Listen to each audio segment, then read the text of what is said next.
Hey Internet, today we're going to talk about a camera slider build that I've made. It's better than anything you've seen before. It is better than any build that's been done on the internet. What we basically did is we looked at all the builds that were on the internet that we could find, and we picked the best thing out of each of them and created the best camera slider you're ever going to see, and we all did it for under 75 bucks. You're going to love this one. Let's take a look at it. And here you have our 1 meter slider. I'd love to be using the slider to show it off, but I've only got one.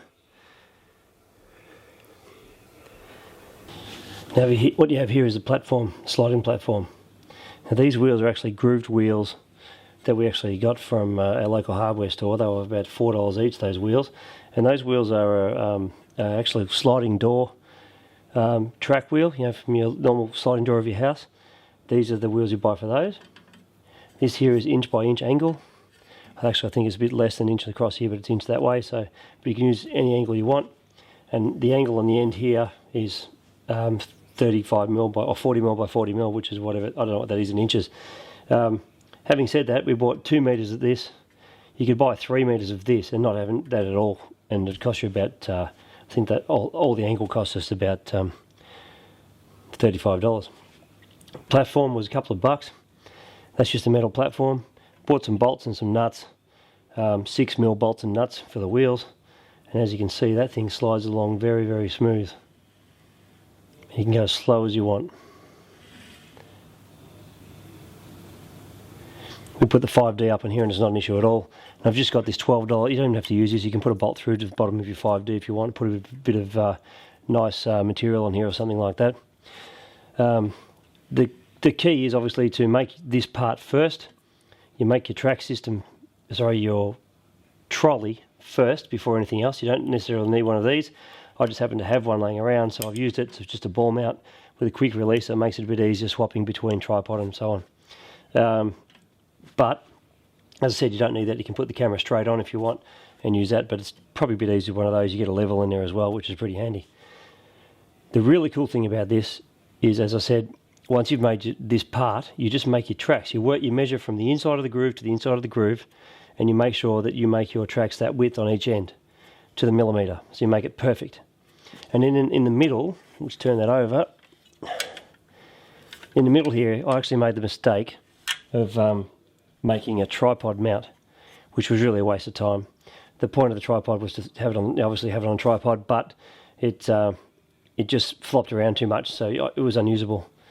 You ideally would have a tripod on each end to make one of these things work anyway.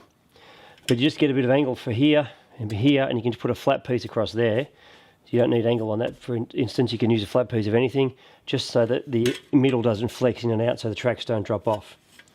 As you can see from the trolley, the bolt goes through with a couple of lock nuts, and there's a washer just behind the wheel and the plate, just so it gives it a bit of freedom. It's only a very small washer, but it's there. The feet, as you can see, I've put a bit of angle across this way and that way.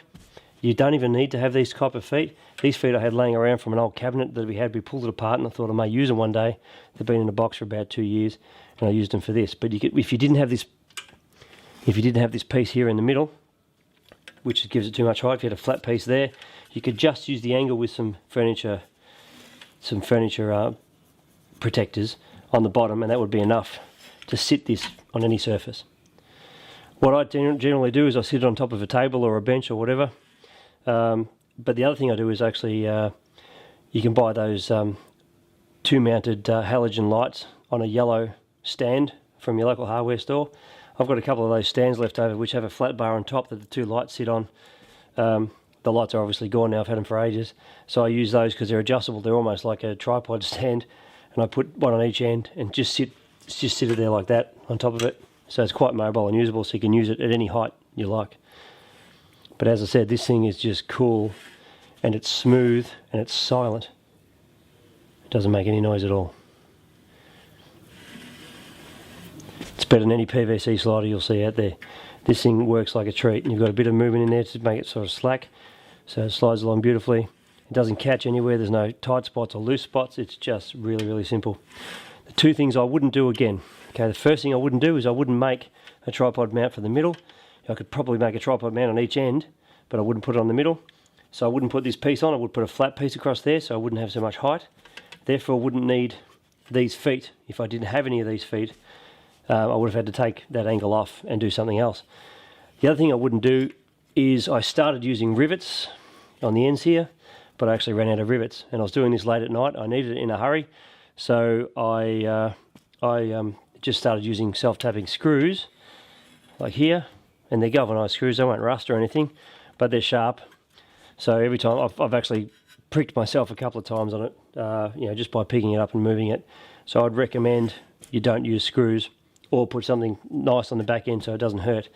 I'm going to actually replace these with rivets when I get around to buying some. Pull the screws out, pop a rivet in, just do one at a time until I get everything I want done. And this will be a very, very cool machine. And I'll probably take that bar off and put a flat piece in. Having said that, under $75, in fact I don't even think it was that much. You can't get a better slider than that for the money. Not in a million years.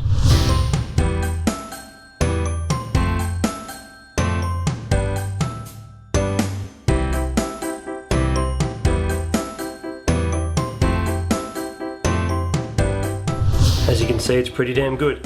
It's not perfect. There's a few things I need to change to make it really, really good. But as far as usability goes, it works really, really well. As you can see from the test video, at the end of this video, you'll see a link to it, and you can get an idea of how it runs. You can go very, very slow with it, and it doesn't jolt or stuff up or anything. So if you like our vids, or you have any questions about the slider, feel free to message me. We'll give you any questions you like. And we're also going to put all the details in the description about what materials we used. Like and subscribe. I'll see you for the next one. See ya.